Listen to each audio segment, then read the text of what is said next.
নমস্কাৰ প্ৰিয় দৰ্শক সকলোলৈ মোৰ চেনেললৈ স্বাগতম জনাইছোঁ। মই প্ৰথমবাৰৰ বাবে আজি মই এনেকুৱা ব্লগ বনাইছোঁ।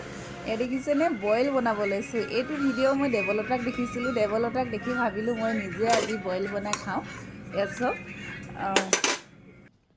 এই দেখিছে বইল বনাইছোঁ। বইল খাওঁ কিন্তু বনাওঁ, মাছৰ চব্জি বনাই খাইছোঁ। এনেকৈ চব্জি বইল বনাই খোৱা নাই। আজি ফাৰ্ষ্ট ট্ৰাই কৰি চাইছোঁ, আজি খাই চাওঁ বুলি। দেৱলতাক ধন্যবাদ জনাইছোঁ। দেৱলতাই কিন্তু বইল চব্জি খাই দেখাই কিন্তু বহুতে উপকৃত হৈছে, বইল খাবলৈ শিকিছে যেনেকৈ মই শিকিছোঁ। কিন্তু বইল খোৱাটোতো বহুত ভাল নিজৰ স্বাস্থ্যৰ কাৰণে।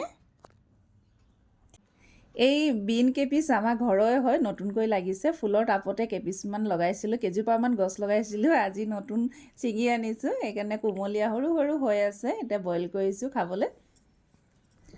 মোৰ পেজটো সকলোৱে ফ'ল' কৰি দিব আৰু কমেণ্ট আৰু শ্বেয়াৰ কৰিব। আগুৱাই যাবলৈ আপোনালোকে আশীৰ্বাদ কৰিব। নতুনকৈ ষ্টাৰ্ট কৰিছোঁ। এয়া আমাৰ বইল হৈ গ'ল, দেখিছেনে? এতিয়া খাম আৰু